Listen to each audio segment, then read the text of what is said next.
Good afternoon, and I appreciate everybody coming here for the third meeting of the House Budget Review Subcommittee on Personnel, Public Retirement, and Finance. And I'd like to ask Spring to call the roll.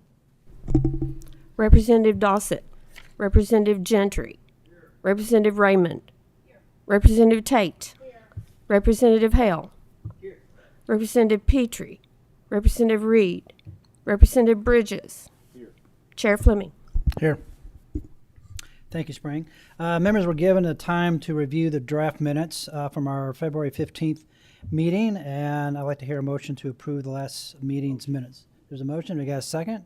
All in favor? Any opposed? Very good. That passed. Thank you very much. I guess today we have the Finance Administration Cabinet to come in and talk about state procurement. And I told the Secretary earlier, this is not the most sexiest thing that we can talk about, but I think it's very vital and it's important that the members have an understanding of the procurement process and how it operates, because it does affect the services that we delivered as well as the services that we receive, and making sure that things are done in a prudent and a prudent manner. So if you don't mind, just go ahead and introduce yourselves and I'll swear you in. Yeah, make sure you're... Okay. There you go. Certainly. Thank you. My name is Holly Johnson, and I am the Secretary of the Finance and Administration Cabinet. My name is Brian Thomas. I'm General Counsel of the Finance Administration Cabinet. I'm Kathy Robinson. I'm the Executive Director of the Office of Procurement Services. Great. If you don't mind, raise your right hand. Do you solemnly swear to tell the whole truth, and nothing but the truth? I do. I do. Thank you very much. Sort of said that backwards, but that's the way it goes. But you get the gist. Go ahead, Secretary. Go ahead. You have the floor. Thank you. First of all, Representative Fleming and members of the committee, I want to thank you very much for the opportunity to come here today and talk about the Office of Procurement Services, the Finance Cabinet, and the work that we do on a day-to-day basis to support state government and the work that is done not only in the Finance Cabinet but throughout state government through procurement. As you said, it is very vital to the work that is done across the state in providing services to our citizens, and just the manner in which we are able to do the things that have to be done, whether it's regular day-to-day work, whether it's things that are put forth in legislation that we are required to do as state agencies across the board, or whether it is in response to emergency. So I do appreciate the opportunity to come here today and provide additional information and answer questions regarding this process to you and to this committee. So with that, I was planning on introducing my people that are with me today, but since we've already done that, I'm going to turn it over to Kathy Robinson, who is over our procurement services area. Thank you, Secretary. And if the committee's ready, we'll just jump into the presentation. Kathy, make sure the light is green and the microphone's close to you, if you don't mind. It's green. Can you hear me? Yes, ma'am. That's much better. Thank you very much. Okay. So let me see if I can figure out how to advance this. There we go. So pursuant to KRS 45A, which is the Model Procurement Code, the Secretary of the Finance Administration Cabinet is designated as the Chief Purchasing Officer for the Commonwealth. And our procurement foundation starts with KRS 45A, which is called the Model Procurement Code. You all have probably heard that referenced. That sets forth the laws that govern the procurement for the Commonwealth. And then 200 KAR Chapter 5 is where those administrative regs that relate to the statutes are located. And then the third part of the statutes, regs, and policies that we follow are the Finance Policies and Procedures Manual. And those lay out the process to procure goods and services under all the different kinds of authorities, whether that would be an agency small purchase authority, an emergency purchase authority, the RFPs, RFBs, which are requests for bids. That's where you can find how to purchase what you want to purchase, would be in the FAPs. So as I said, the Model Procurement Code is set out in Chapter 45A, and unless there is an agency exemption, the code applies to all purchases for goods and services that are made by state agencies, as well as the disposal of state property. And the underlying purpose of KRS 45A is, there are several things listed, but I think the major ones are to increase public confidence in the procurement procedures that the Commonwealth follows, to make sure that every vendor is treated fairly and equitably, to gain efficiencies in procurement for the state agencies, and the integrity of the process. So as I mentioned, the administrative regs are located in 200, Chapter 5. Those further define the legal authority that allows state agencies to purchase goods and services. And the Finance Cabinet's Manual of Policies and Procedures is incorporated by reference as an administrative reg. So the policies and procedures in the Finance Cabinet are commonly referred to as the FAPs, or as some people call them, the FAPs. There's a FAP for that, is kind of a saying that some of the procurement people say. It contains general conditions and instructions that are incorporated by reference into every solicitation and every contract that we issue. It specifies in detail the requirements that both the Finance Cabinet and state agencies have to follow in order to purchase goods and services, and it does include some competitive bidding exemptions that are allowed by either statute or reg. So there is a purchasing order of precedence that agencies of the Commonwealth follow. You've probably heard the term master agreement. That's a government procurement commonly used term for what is otherwise called a price contract. And those are established for both statewide use and for agency-specific use. And we do work with state agencies to determine whether a contract needs to be for a statewide use, such as UPS parcel delivery or John Deere or Granger. Some of those would be statewide use. And then there are the agency-specific ones, which we issue on behalf of an agency for a specific need particular to that agency. So the order of precedence would be the master agreements, and then agencies are also allowed to use a small purchase authority. The standard delegation is $1,000, but the finance secretary can delegate up to $20,000 to an agency. And those delegations are tied to the agency's level of procurement training, the staff that they have. So the more trained that they have, then the more trained staff that they have, then the better or the higher their delegated authority may be. And the most frequent way that they purchase goods and services would be to submit a requisition to the Office of Procurement Services, and we would issue a solicitation on their behalf. The solicitation could result in one of those agency-specific master agreements I mentioned, or it could be a one-time purchase contract for something that they need. So the master agreements, a little bit more about those. OPS creates them to fulfill a continuing need for all the executive branch agencies. All the executive branch agency need computers. They all need office supplies. Most of them are using temporary labor. So those are examples of some of the all-state agency master agreements that we have. That helps to expedite the normal purchasing process for them. They don't have to go out and bid it every time because we've already bid it and established those unit prices for them.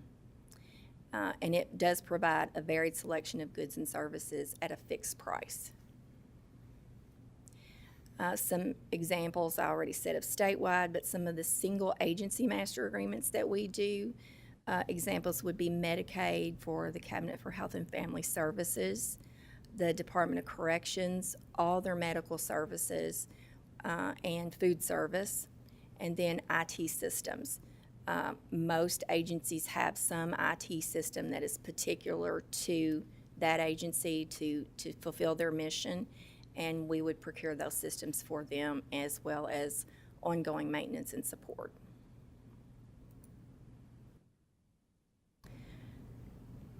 So we have, OPS has, I'm getting a little tongue-tied. OPS has different divisions.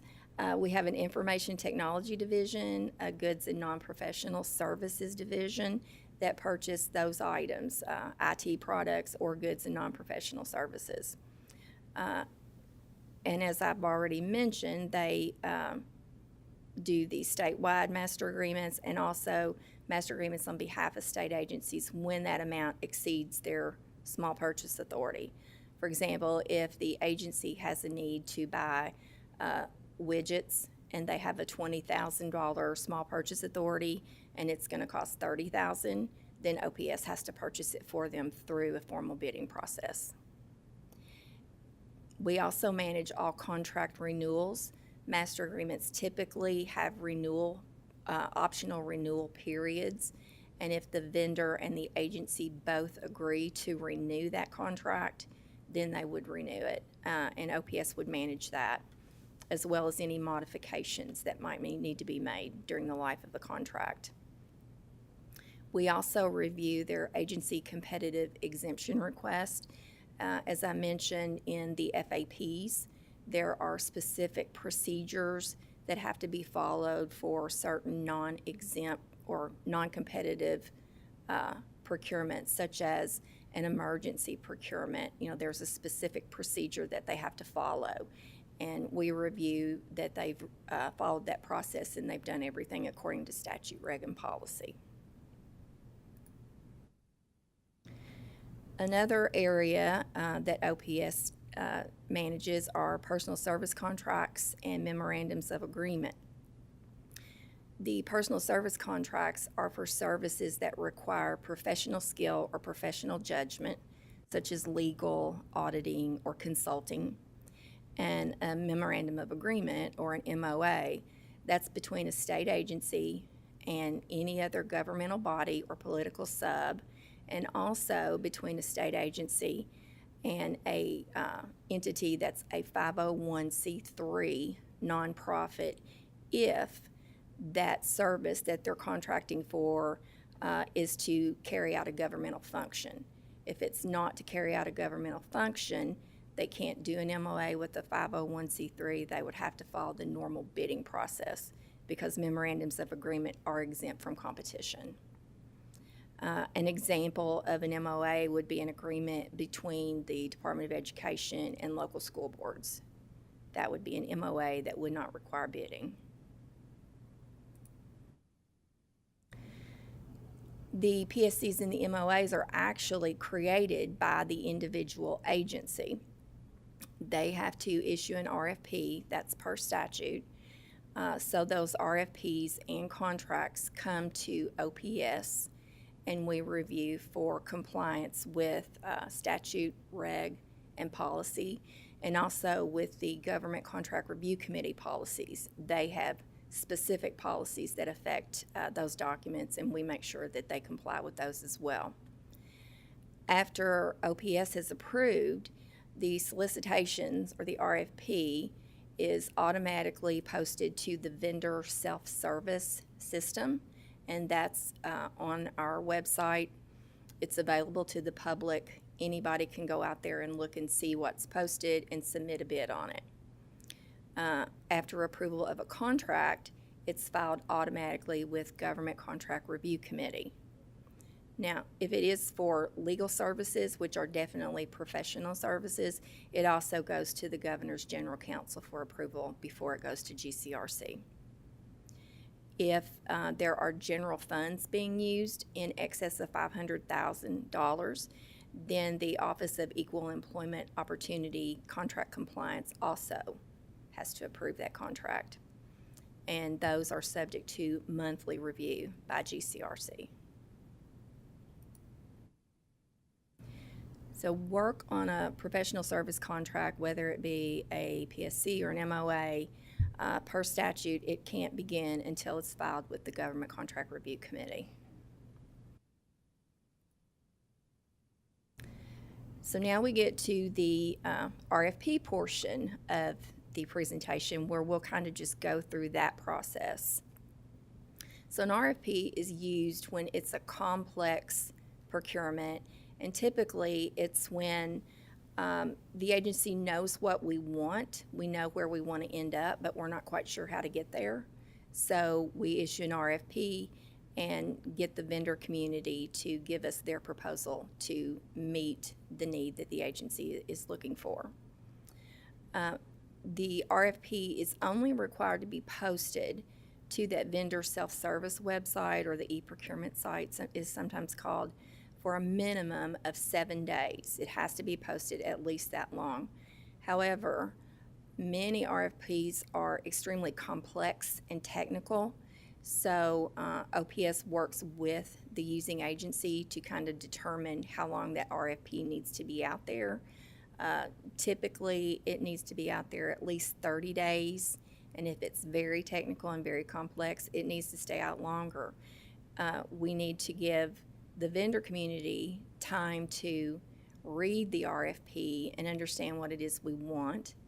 We need to allow them time to formulate questions, and then the Commonwealth respond to those questions, and time for them to prepare a quality proposal and submit it to us. So although 7 days is the requirement, they are typically posted longer than that to ensure we get a quality proposal and we get vendors who are giving us what it is we actually need. So in the RFP, those performance requirements are provided. There are separate provisions for a technical and a cost proposal. The technical proposal is what we call that portion where they tell us how they're going to do what we're wanting them to do. That's the technical part. And then there are specific evaluation criteria for determining the award. We tell them in the RFP, these are the things that we're going to evaluate your proposal on.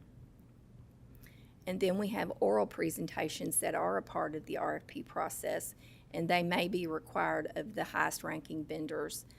And on a complex procurement, they usually are required, an oral presentation. And that's where the vendor has the ability to come in and demonstrate to the evaluators just what their product's going to do. For example, if it's some kind of e-procurement or software system, something technical, they can come in and do a demonstration. This is how it actually works. And those are very helpful. So I mentioned the evaluation team. This is the team that understands the RFP and has subject matter experts who can look at those proposals and evaluate whether or not this proposal meets what we need, and evaluate each proposal based on the merits of each one. The RFP evaluation team is nominated by the agency. The Finance Cabinet doesn't choose who goes on it. The agency tells us who they want. There is no public opening for an RFP.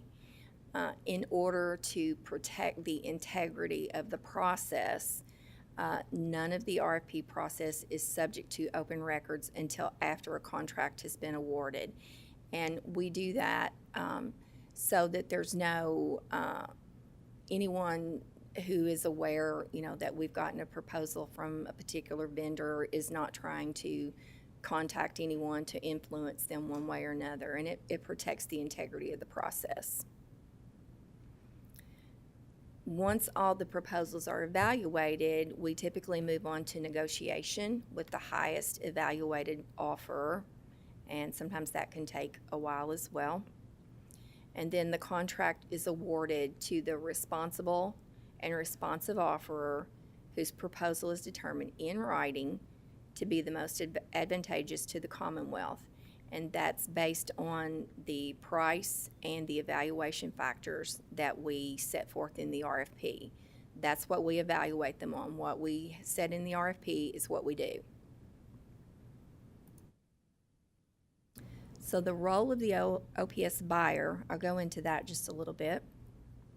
The buyer works with the agency to develop the solicitation, determine what evaluation criteria would be appropriate, and scoring mechanisms. Once that solicitation is issued, again, in order to maintain integrity of the process, the buyer, an OPS buyer, serves as the sole point of contact for vendors. So if a vendor calls anyone else in the agency or anyone else in another agency and wants to ask questions about the RFP, they're not allowed, no one's allowed to answer except that buyer who is noted in the RFP. The buyer serves as a non-voting facilitator for the evaluation team. We schedule all the meetings, we go over the rules for evaluation, we get non-disclosure forms from those evaluators, and we ensure that they are fully engaged and that they are participating and contributing to the process. Because it's a big time commitment for evaluators. When we get these technical, complex procurements, they've got to be very knowledgeable about the RFP.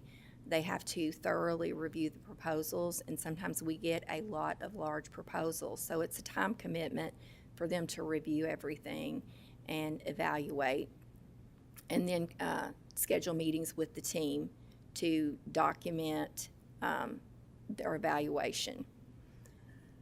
The OPS buyer also makes sure that they adhere strictly to that criteria that was in the RFP. They're evaluated on what we said they were going to be evaluated on. The buyer keeps the team focused and on schedule, which sometimes is difficult to stay on schedule because everybody's busy and everybody has other commitments, but we do our best to stay on schedule. If the team requires any kind of clarification from the bidder or the offerer, then that buyer reaches out and gets that clarification and provides it to the team. The buyer calculates the cost score, and I want to mention we calculate the cost score after the team has reviewed the technical and scored it. We don't want a cost to be influence anyone's evaluation of the technical. You know, if a vendor has a really great cost, we don't want there for the evaluation team to say, well, they had a really good cost, so maybe this proposal would be, you know, okay. We want them to evaluate the technical on its own merits and not consider cost. The buyer calculates the final scores and the rankings, and they make certain that the evaluators provide justification for the scores they've given. They can't just say, I want to score them a 4. They have to explain why they're scoring them a 4. They have to have justification for what they're doing. And then the buyer also documents the evaluation process.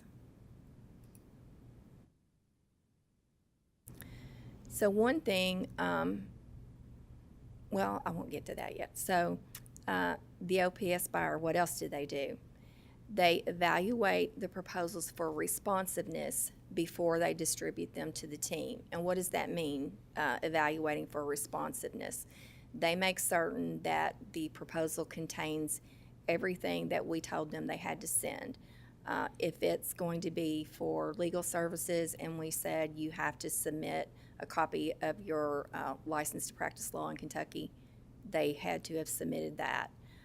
If we told them to provide documentation of their certification in a certain field, then they would have to provide that. We make sure that they've provided everything that they were told to provide. Once they've determined responsiveness, they distribute those proposals to the evaluation team, and the team reviews them. As I stated earlier, they evaluate, and then we score based on that criteria that was in the RFP. And again, cost is scored after technical is completed. Oral presentations or demonstrations are typically conducted when they're appropriate with the vendors who are susceptible for award. And then negotiations are conducted with the highest ranked vendor. So once we've evaluated the technical, the cost, and the orals, we total those scores, and the highest ranked vendor, we enter into negotiations with them, and then the contract is awarded. So one thing, a question that comes up a lot is, why do RFPs take so long to do? So as you can tell through the presentation, there are a lot of steps in the RFP process.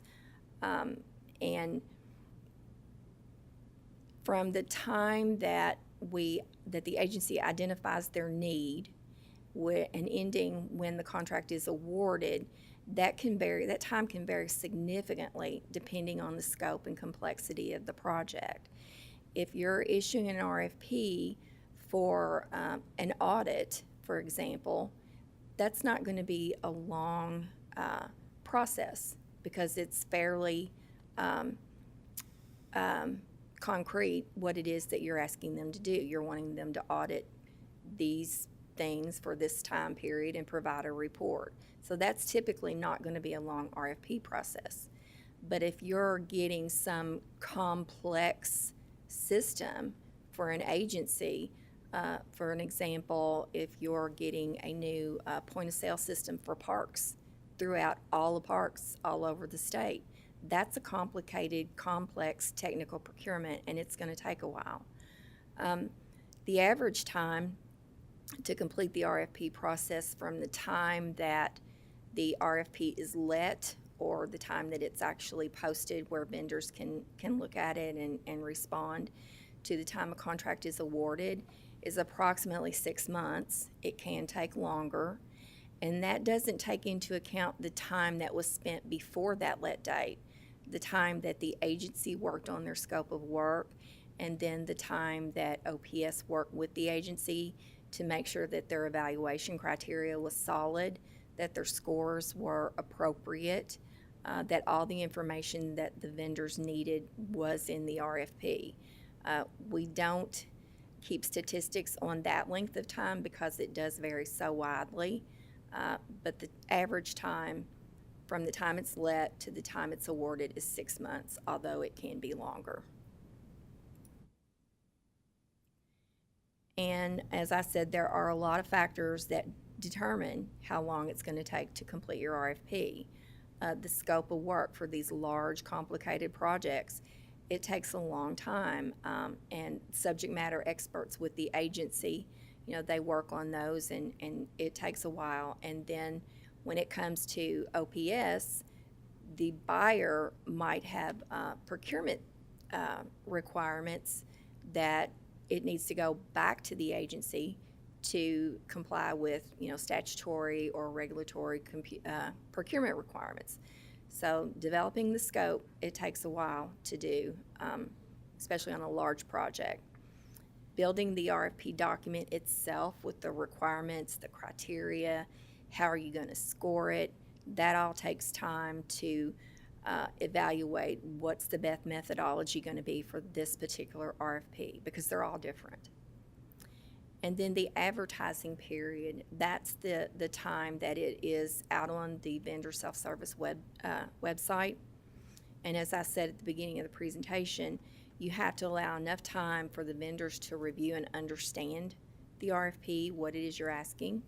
You need to allow them to ask salient questions. And sometimes vendors ask questions that cause us to go back and look at the scope and revise the scope because, they're the industry experts and they might be aware of things that us in state government are not aware of. So sometimes that does require a change to the RFP, and that adds more time onto the process. And then we have to allow time for the vendors to prepare quality proposals.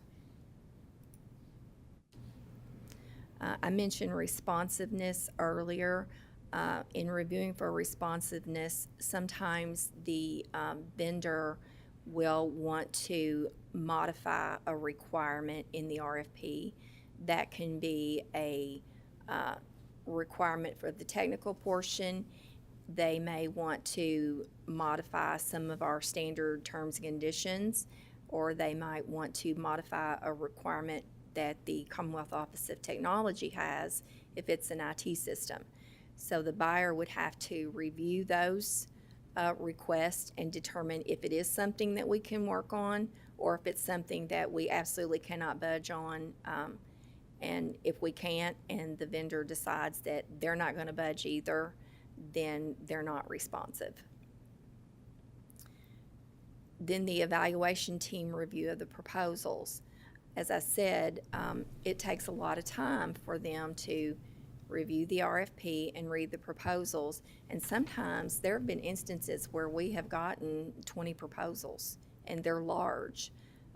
We don't get paper copies anymore, but when we used to get paper copies, we would have big file boxes that were one proposal. So they are very large, and they take a while to review. And then negotiation of terms and conditions. We can negotiate anything that was in that proposal, and many times we do. We can negotiate cost as well, and we do try and negotiate cost when we can. And then there's the process of awarding the final agreement. Sometimes it just takes a long time to get signatures. For whatever reason, somebody's on vacation, and this can be, the vendor, on the vendor end, we're waiting for them to sign. So that takes time as well. And that ends my presentation. Thank you very much, Ms. Robinson. I appreciate your thorough discussion and presentation on the process. And I know the job that y'all do going through is not easy because you have a lot of different components that you're dealing with, from those price purchasing contracts to complex RFPs and so forth. I just want to ask a couple questions, and I'll see if any members of the committee has any questions. When it comes to, I guess, the purchase commodity price, and I'll use some of my language, what I'm used to. And if you don't understand, then I'll try to interpret. But more of the commodity type of pricing, like for pencils and chairs and all that stuff. Are you all comfortable in terms of the purchasing authority thresholds for that particular type of procurement? Because you mentioned 20,000 and 1,000 and so forth. Is there, I guess, explain a little more, is there any hindrance of that being too low, or is it maybe too high? Well, for the things that you mentioned, things like pencils and chairs, and things that agencies routinely need, we have established master agreements for those. We have furniture master agreements. We have 2 office supply master agreements where those prices are established, and agencies don't have to worry about their purchasing authority. They can purchase however much they need from a master agreement. As long as it's in their budget, right? As long as it's in their budget, yes. Right, and then if they find their situation, it's going to, I guess, break the bank. What's the process to try to get that approved, or how's that addressed? If you mean they don't have the budget for it? Yeah, but they see the need. I mean, obviously, do y'all have the ability to look at other resources within your cabinet in order to try to accomplish that, assuming that's a high need? You want to answer?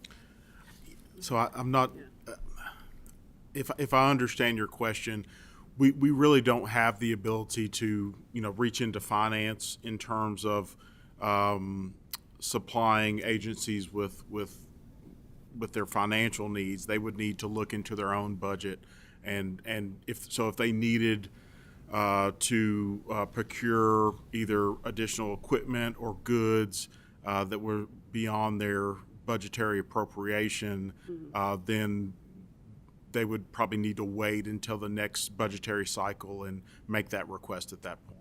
Okay. And then you don't have the ability to shift some funds from one particular, okay, I just make sure.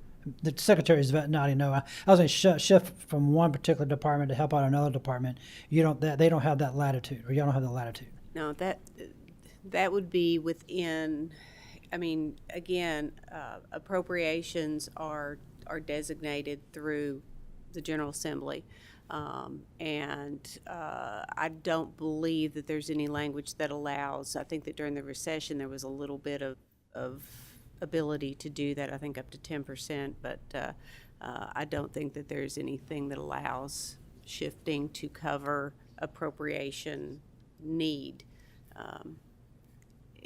in the language right now. Okay. And I guess the only caveat to that I might mention is, of course, there's sections of Chapter 45 that, allow OSBD and the Secretary of Finance to make certain budgetary adjustments as long as those have not been not withstood in the budget. So there is some ability there at some points, but I think we'd really have to defer to OSBD in terms of those particular questions. Okay. All right. Thank you. Thank you. You mentioned about emergency procurements and so forth. How many emergency declarations have y'all, is there in a particular year? And do you have any, I mean, what they might be for and how much and to whom? I don't know. Obviously, we had some that just came through on Monday following the windstorms. We had some emergency procurements that were necessary for response to the damage caused by the windstorm and needing to address some things that were emergencies.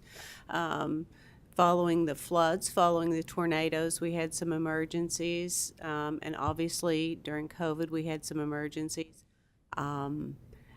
Quite honestly, I have been in this job for just over 3 years.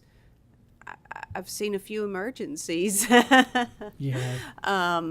So I don't know, and I don't know how to measure that against previous administrations when we've not had, some extraordinary circumstances that have occurred. But I guess each administration has had their own varying emergencies. And how's that decision made? Could you explain that again? An agency, I mean, it comes up to me after it's been vetted through OPS, but an agency submits a request to procure something as an emergency need, whatever it may be. You may be able to put more information to that, but I have been the final approval on those emergency purchases. Yeah, we've had the large emergencies that the secretary just mentioned. And we also have emergencies such as there have been instances where a tractor trailer crossed a bridge they shouldn't have on some little road, and transportation had an emergency. They had to get materials in there quickly in order to, fix the bridge so the local traffic can continue. Parks seems to have a lot of wind damage, not just from the big storms, but from just regular storms throughout the year. They'll have wind damage, trees fall on the roofs, things like that. There have been times where the HVAC goes out in one of the Department of Corrections dorm rooms in the middle of summer. That's an emergency. So there are all kinds of emergencies. And the administrative regs and the statutes, in a true emergency situation, the agency determines whether or not it's an emergency situation, and they can go ahead and start procuring what they need to address that emergency as quickly as they can. They will typically consult with us and let us know what's going on and what they're doing, and then they will send us all the information related to what they had to purchase for the emergency and get approval that way. And are those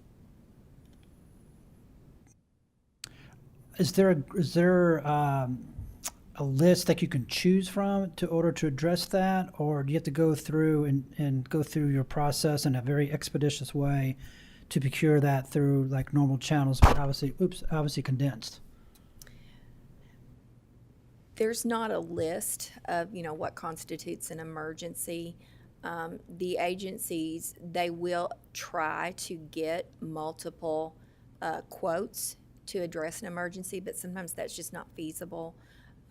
If there's, a large storm in a particular area and they need an electrician or a roofer to come and do something, there's a high demand in the surrounding area for those skilled people, not just with parks. So they will, get as much information and quotes as possible, but sometimes they just have to act, and they have to act quickly. Okay. Is there any questions the members have? I know we're getting thin on ranks. Okay. I just have a couple more questions, if you just bear with me for a moment.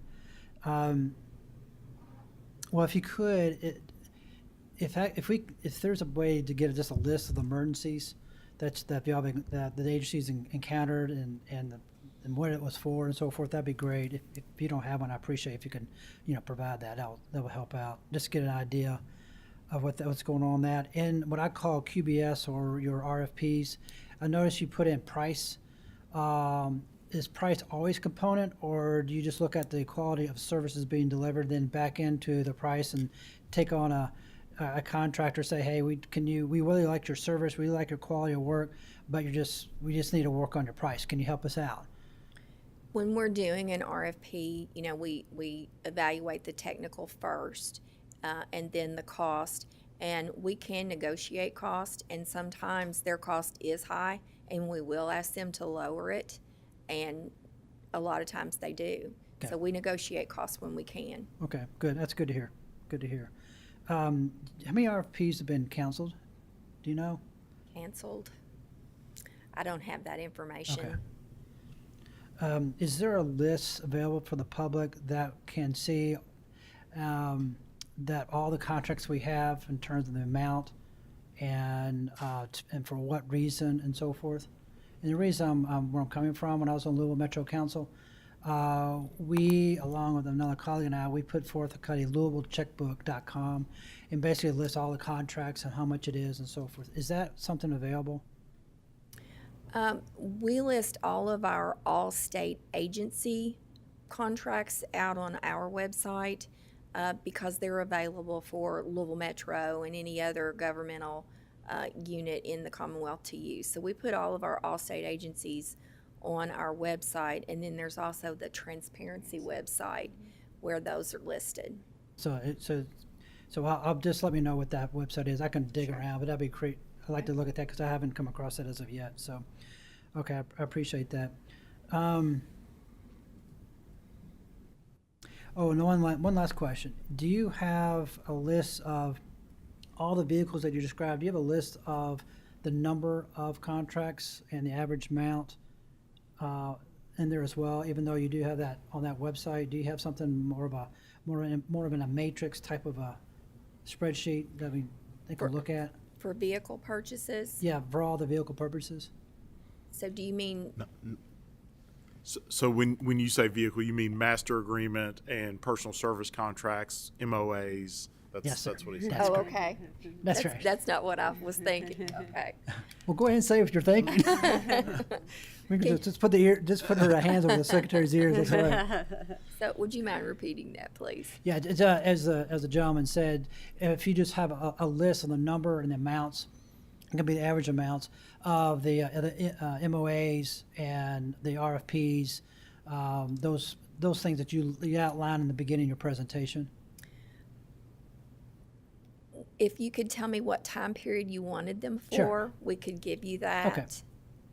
That's no problem. I'll be happy to do that. So. Okay. And just Okay. to follow up, Representative, so the way the state contracts are done, for instance, personal service contracts are done on a not to exceed amount. Mm-hmm. So for instance, if it's auditing services, the not to exceed amount may be $100,000. Now the agency may not spend $100,000, but they may only spend $25,000 or something like that to accomplish their particular needs.